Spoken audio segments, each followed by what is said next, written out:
Hello, all of you beautiful people, and thank you very much for joining me on my podcast, The Ingle Angle.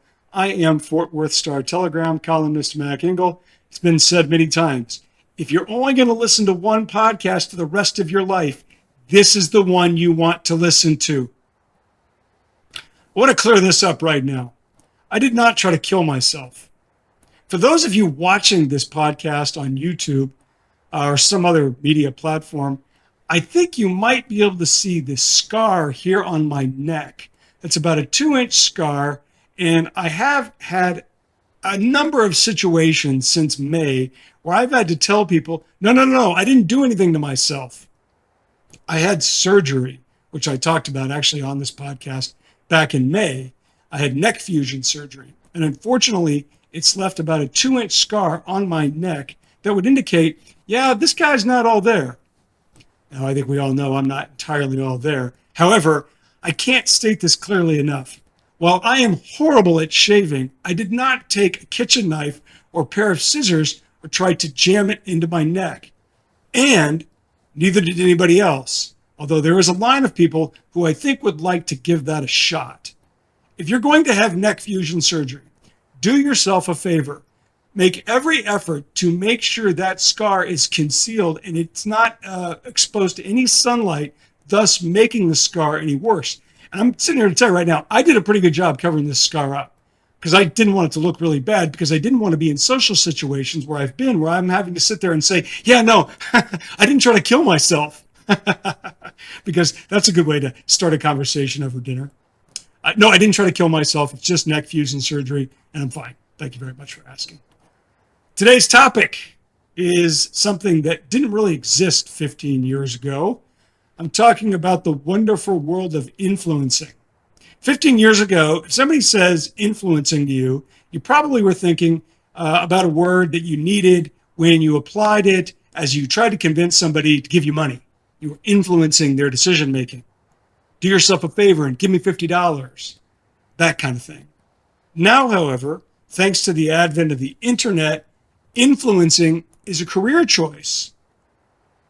So thanks to the good people at Facebook, Instagram, TikTok, Twitter, and 18 million other social media platforms, there is a whole generation of people out there who think influencing is a 6 or even 7-figure earning career path. Because it is. Now, just because it doesn't have a degree sequence at your local university doesn't mean that it won't eventually, because universities are going to want their cut. To enlighten me on this topic, and my audience as well, is a guest who knows all about the realities of influencing, good and bad. She's a college graduate. She's been in a few movies. Not sure you've seen them, which is okay. I haven't been in any movies. She's done some modeling. I have done no modeling as of yet. She's also served as a TV host and a presenter. She's quite talented at what she does. She's married and has a 4-year-old son, and she knows all about all of the realities when it comes to influencing. Please welcome Hillary Kennedy. Hilary. Did you ever tell your parents, like, what the hell? Why didn't you give me another L? Well, you know what's so interesting is no one misspelled my name ever until Hillary Clinton ran for president. And then people saw Hillary in print so often with Right. 2 L's, because there's lots of other Hillarys with 1 L. Hillary Duff, Hillary Swank. I think that chick Hillary Burton that was on some TV show called One Tree Hill. There's like a few of us out there with 1 L. So you've had, I've looked at your bio and I followed you for a while. You've had a really interesting career. If I want to, let me get some, before we go into the whole influencing thing, I want to make sure I have this right on your resume. Actress. Is that right? Actress? Not a good one, but yes. Been an actress? There's a lot of bad ones out there working. So actress, you got to star, I think it looked like a slasher flick. Is that right? I did do a couple of horror films, yes. Okay, so you've also worked as a presenter, right? I have. Yeah, I worked for the Dallas Stars hockey team as their entertainment host. Okay. So that was a ton of fun. That's a gig. Hostess, which is along the same lines of presenter, but a hostess. TV show host as well, correct? I have. I've done a number of different TV shows over the years. I am guessing these all go hand in hand. Have you done professional modeling work as well? Yeah, I've done some print work for different things, and every once in a while, I'll still see them pop up places, and it's amazing how long people will use an image. So, like, give It's me an example of that. Like, when did you take a picture professionally? You got paid however much money you get paid for that, and you still see that picture in circulation. um, oh gosh, not that long ago. I'm trying to think of what it was for. It's a brand that makes like burner phones that you can get it, well, like track phone or whatever. And I still see it in Walmart every once in a while. And I took those probably 10 years ago, and it's just so funny because I'll still see them surface every now and again. So you're a burner phone girl. I am the burner phone spokesperson. There we go. That's good. Well, you know who uses burner phones, right? All upstanding, honest, Right. highly moral. No, There we go. I mean, there are many times that Entrepreneurial. you might need a burner phone. Right. You might need it. Well, it was like at first I thought it was like for grandmas and grandfathers who really didn't want to get into the whole smartphone thing. And then it became drug dealers. Then it Right. became people who wanted to hide money in offshore accounts. Then it became people who had affairs and all these criminals. So that's good. You're associated with a brand that will last forever. I mean, they must have not known their demographic because it was like the ads are like me with my grandpa, like opening Christmas gifts, kind of like you said, like it's like here, grandpa, I got you a phone. So they must have been way off on our customers. Well, I mean, we're always looking for new growth sectors in any kind of product. So clearly they Of tapped course. into something else. So you did modeling, you're a spouse, and you're a mom, correct? I am, yes. I have an almost 4 year old. An almost 4 year old. All right. So you're sleeping. That's good. Um, that's a big one. And I would assume mom duties doesn't pay as well as, say, actress or influencing. Right. Yeah. The burger from gig paid quite a bit more than mom to a 4 year old. Then you can relate to. I was like asking this question: which scent do you despise the most? Diapers Okay. or the milk bottle that's been left out? Oh gosh. Well, the smell from a diaper pail, even after you have cleaned it out, disinfected it, let it sit outside for a week to like let the fumes dissipate, it still smells bad. Like no matter what you do to clean out a diaper pail, like they never actually smell good ever again. So I would have to go with that. But the smell of spoiled milk is it's up there with some of the worst too. Yeah, those are pretty rotten. I have a daughter. You have a son. Is that correct? That's correct. So is it weird for you to have a son and to go through because I'm your son's 4, my daughter's 13, so I'm going through a different phase. But in terms of, your husband, his dad is used to this sort of stuff. As you get adjusted to this sort of what was the big jump for you in terms of getting acclimatized to having a son and all the parts and fun that come along with it? I think for me it was how much energy little boys have. Because I mean, I'm an energetic person, Right. but a toddler boy is like next level energy. They can go and go and go and go all day, and then they'll just drop and sleep. They don't ever like go through a phase where they're like, I'm kind of tired, I'm kind of late, or at least not my son. And he'll just go 90 miles an hour until 8:30 at night, and then he'll just drop like an anchor and sleep all night, and then get up, and it all starts again the next day. So I wasn't prepared for that, and the level of fascination with construction vehicles and tractors and trains. Like I knew little boys like those things, but they get really obsessed with, or at least my son does, with how they actually work and what each construction vehicle does. So now I know the difference between a backhoe and an excavator and a cement truck and a skid steer. I know all of them now. Oh, good for you. So you're ready to be a construction worker. Good for you. Well, so as I've named all these things that you do and have done, it would make sense that you would transition into manual labor maybe, but you do something that does fascinate me. And it fascinates me because I think I'm old enough now where I look at what a younger person does and like, wait, but what is that's not a job. That's not real. That's bullshit. Because older people get angry when the younger generation doesn't do it the way they did it. Like there has to be Right. some level of misery attached to what you're doing to feel like you've done something. So I look at you are, I would say, an influencer. I followed you for a while, and I have seen you on Instagram. You're very good on Instagram, Twitter, but the one I really see you on is Instagram. So as I look into this, I wanted someone who could educate me about influencing as a career path because I think it is. So, if somebody says to you, influencer, define what an influencer is. How do you define it? I would say an influencer is someone who has something to share and an audience to share it with and can monetize that in some, so it doesn't necessarily have to be your full-time job, but can monetize it in some way. So that whether that's on YouTube making videos or Instagram with videos like reels and photos, or a lot of people on Twitter or on Facebook, they're able to take their influence or their passion for something, attract an audience, and then make some money doing it. Is it a job? I mean, could a person say, yes, it's a career, it's a job? 100%, because it involves so much content creation.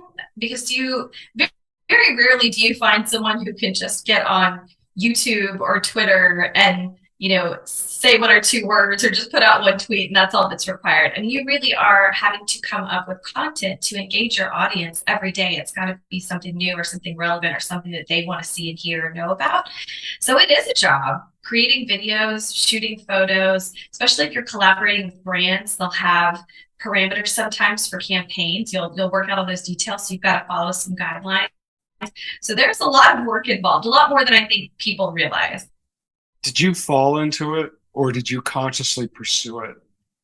I really fell into it because working in television, of course, they want you to promote segments or whatever show you're on. So I just naturally started to do it so that we would tell people like, hey, tune in tomorrow. We're going to be talking about X, Y, and Z. And I really liked wellness and fashion and that kind of stuff. So I would just post things that I liked or that I got a good deal on or that I thought were really cool. And then as people start asking you, where did you get that dress? Or which product did you like the best? You start sharing what your favorites are, and then brands notice that and they want to be your new favorite. So you can share it with your audience, and they're willing to either pay you for it or do some sort of trade or some sort of affiliate, marketing. So it becomes a natural fit when brands see that people are starting to connect with whatever it is you're posting. It seems to me that what an influencer would do is as like an independent product endorser. Is that what it is essentially? Yes, absolutely. And I think too, before we go deeper into, I think people can smell whether you are actually passionate about something Yeah. or not, and you're just doing it for the money a mile away. And I think most influencers fall into that trap at some point, especially in the very beginning. Oh my gosh, somebody wants to pay me to endorse this. I like it, but I don't love it. I think all of us have done a brand deal where we were like, I would like to make some money for posting something, especially if you haven't been offered that opportunity before and you realize it's not authentic and it doesn't feel good to represent something as yourself, not as an actor or as a hired spokesperson, but as yourself. It doesn't feel good to try and push something that isn't something that you really like.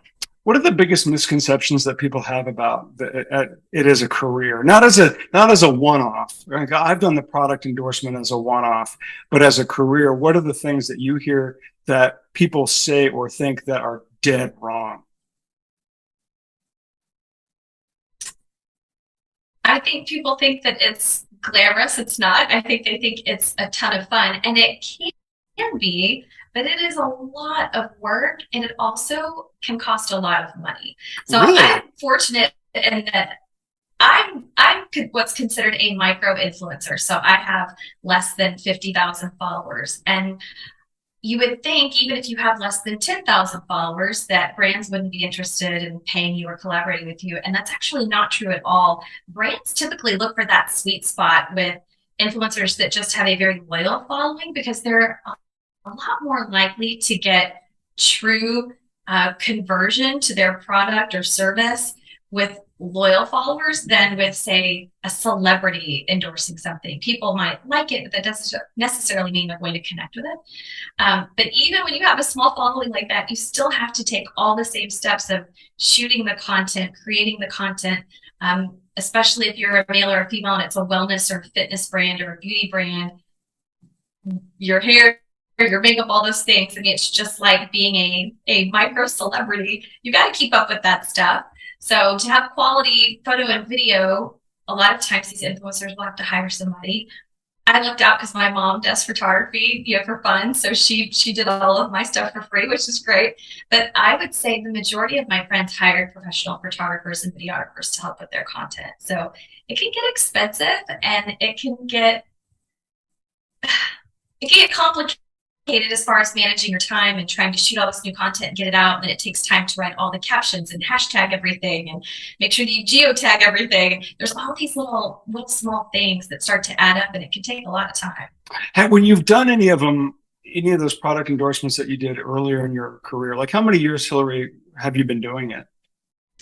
I started doing a little bit here and there back in like 2009, 2010. Oh, long time. And then on a blog for another company, actually. And then I started my own, I think around 2014, 2015. So it was mainly, I was making in the blogging space initially when everybody had a blog. It's kind of like how podcasting is today. Right. Now everybody has a podcast. But I started there. And then, of course, you needed an Instagram. And I think most influencers on Instagram started just as a personal Instagram. And then it just grew and grew and grew as you realized, I can make some money with this besides just my blog. Did you do any of them early on where the company came back to you and said, yeah, no way, you can't, this has got to be better? Like, do you ever get creative pushback in those regards?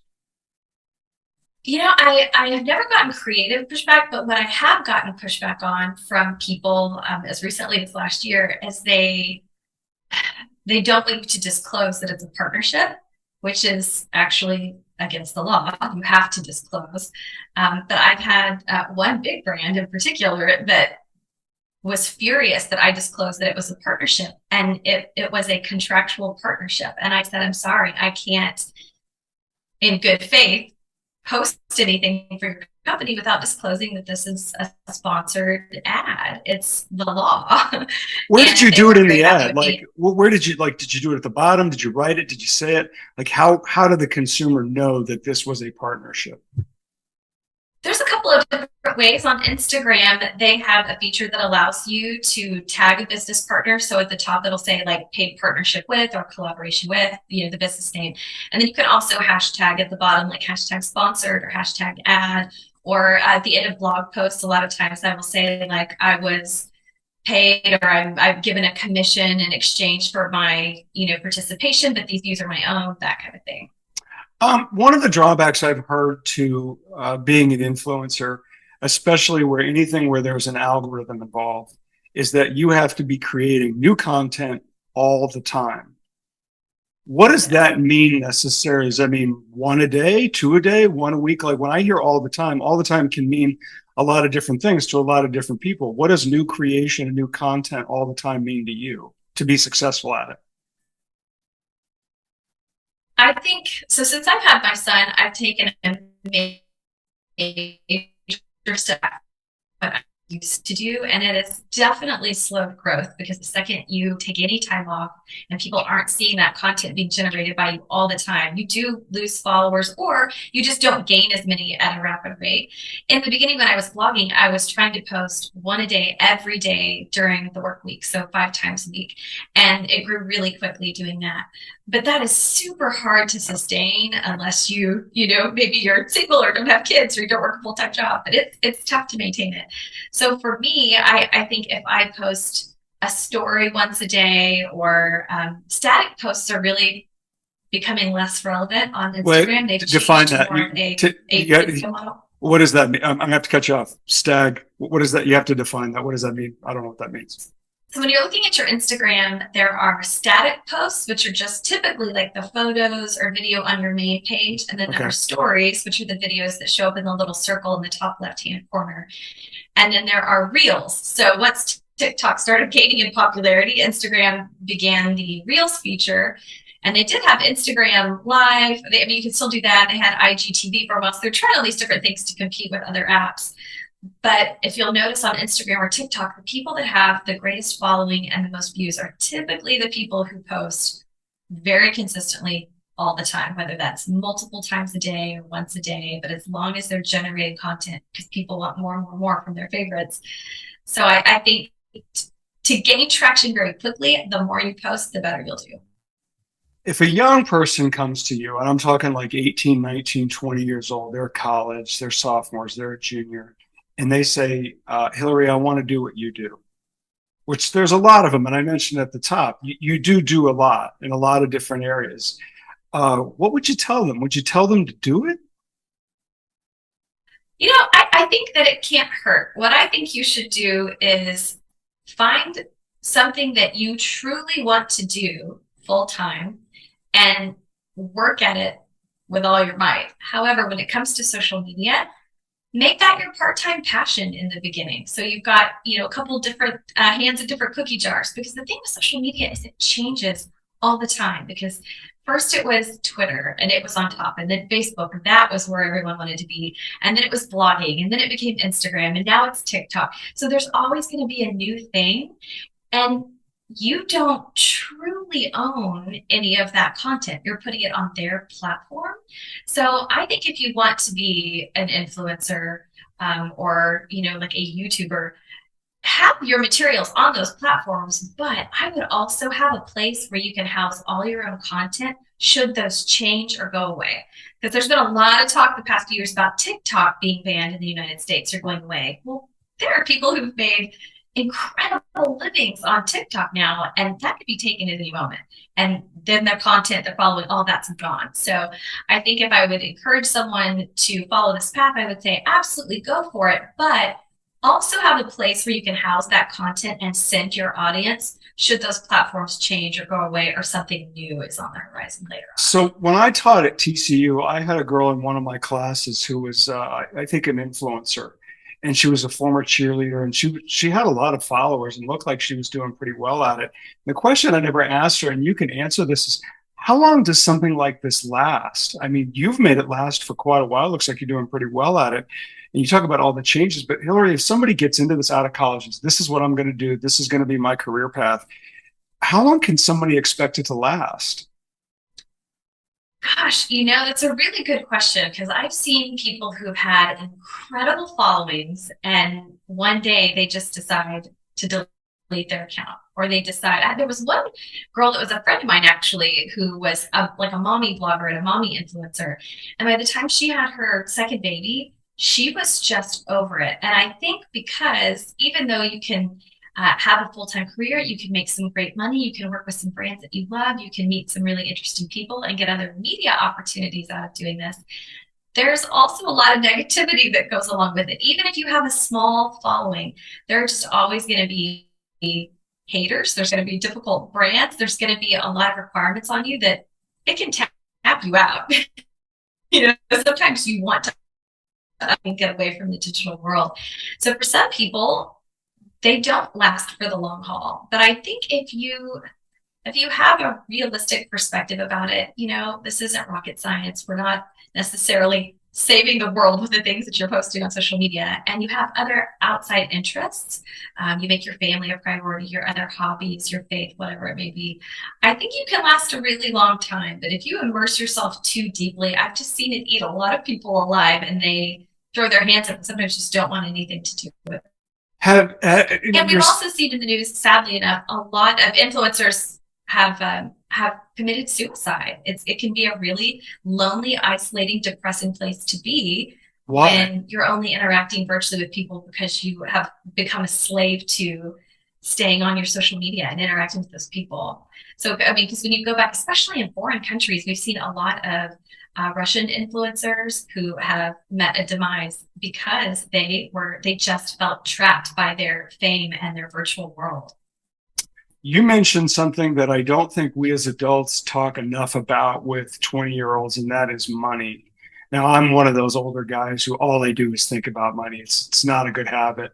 But you mentioned something that I wanted to ask, which is you can make really good money. What is your definition of really good money? Is it 80,000, 150,000, 250,000? Like when I hear that, I'm like, okay, what's that number?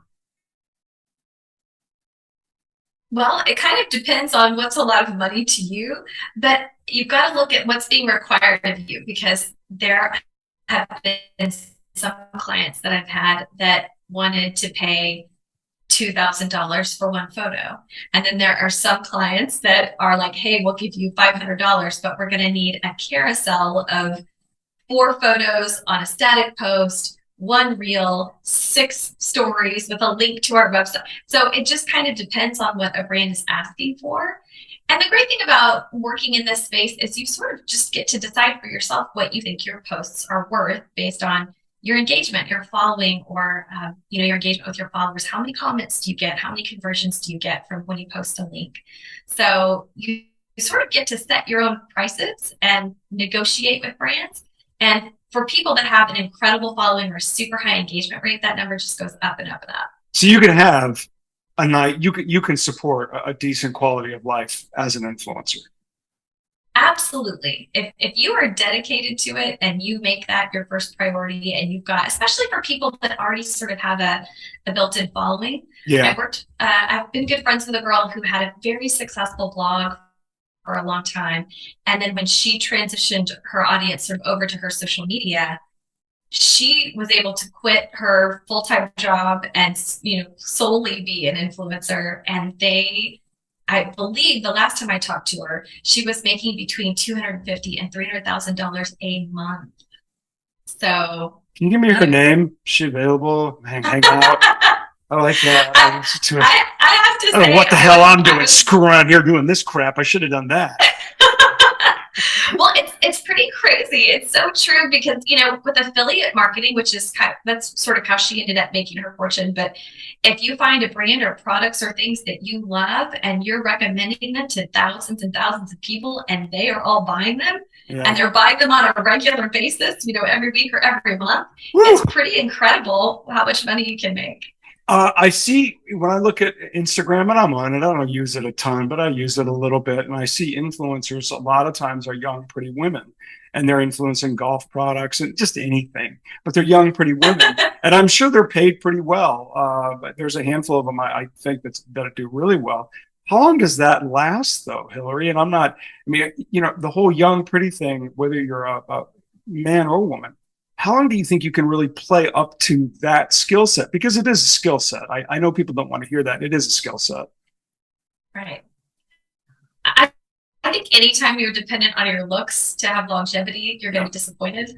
So if that's all you have to offer your audience, it's probably going to be a fairly short ride.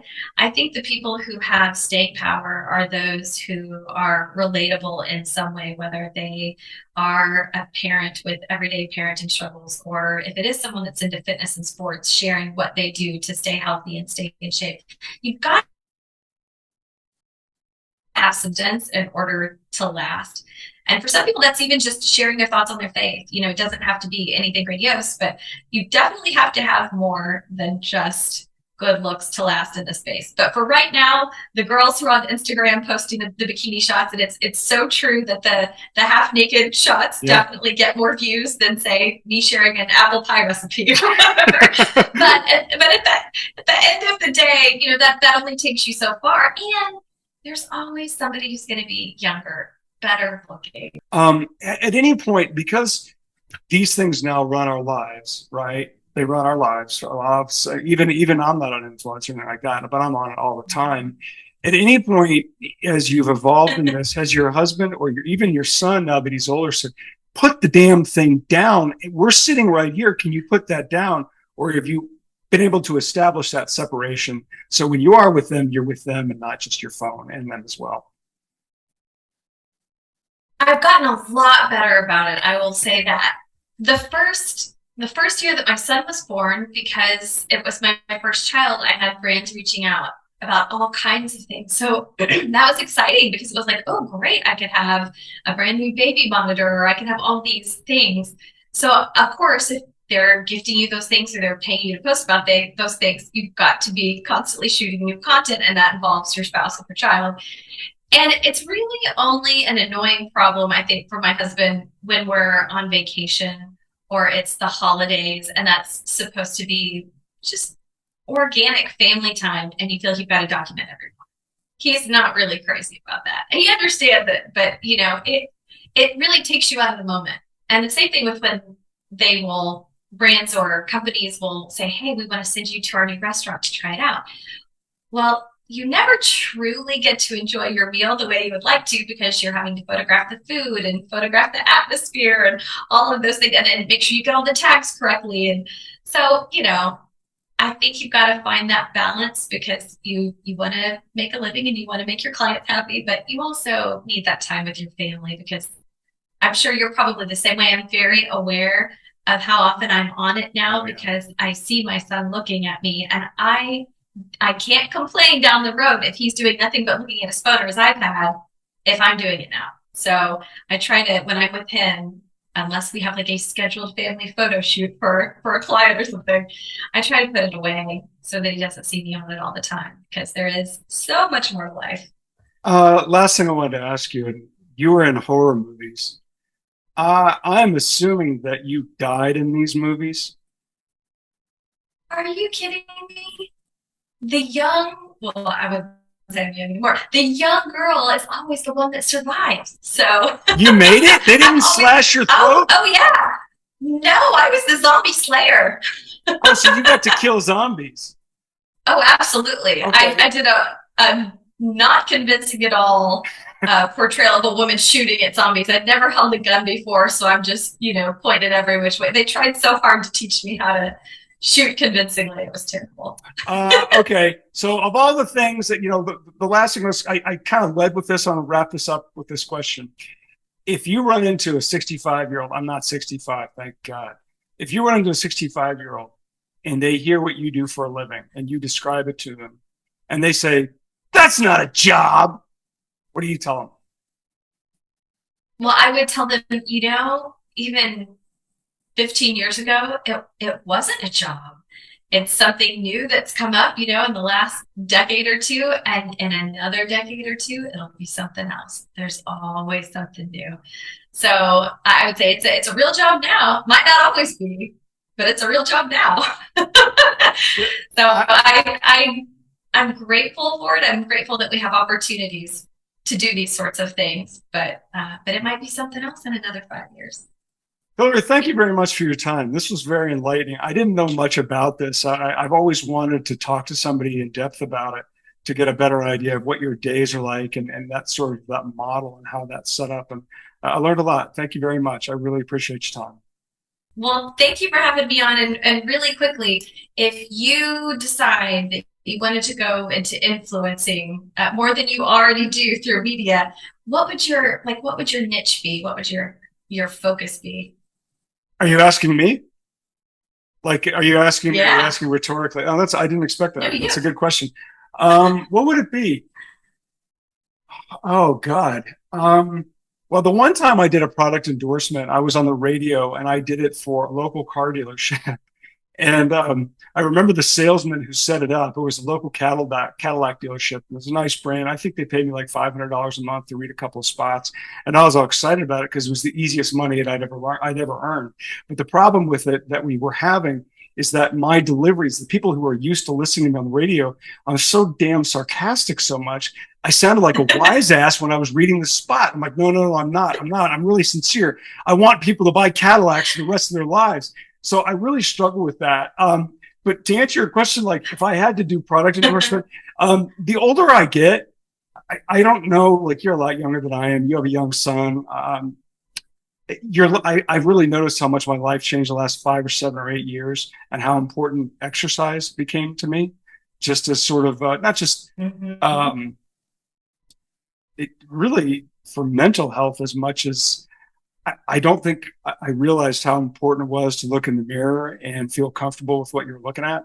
And I didn't for a long, long time. I mean, I know obviously I'm guessing at the earlier part of your career, that was a big part of your career. Like how do I look? Does this shirt fit? How do I look? How's my hair? Well, I was Right. obviously I was never a part of that. I was never in that part of the industry of media. But just in terms of self-esteem, confidence, how important it was to quite frankly feel comfortable in the clothes that you were wearing, and just so I would say that exercise has become a big part of it. Um, you know, I like certain. I think sometimes we kind of kid ourselves about the foods that we like. I think we overdo Yes. it sometimes. But the other one too is as I get older, and I've talked about it a lot. I do think sometimes we as people are doing a disservice that we don't have candid conversations about money and about what it really does, and what it could potentially provide in terms of options or security. And that's why I asked you about talking to, maybe college students about it. I don't think we talk enough about it. And it's not everything. It's not, but it is important. And so when you ask me about those things, Right. I think those are topics that I think that would be important to me. Not just, oh, I like movies or sports or anything like that, but those are certain things that are important to me that I think. And we talk about mental health a lot, a lot. Well, it's not just a pill. Sometimes it's what are you doing? Because I think there's this middle ground, Hillary. And this, I went down a rabbit hole here. I didn't even go down, but I do think there's a middle ground that we don't acknowledge. That acknowledging mental health is really important, Right. and the need to stop and acknowledge those feelings, however negative they are, because usually they're negative. But at some point, you got to get moving too. And I'm a big believer in that. I remember a number of years ago, Hillary, the Tom Cruise rant that he had on the Today Show with Matt Lauer. Yes, I just saw that clip resurface recently. It was Yeah, really wildly interesting watching it, how many years later, 10 years later, whatever it is.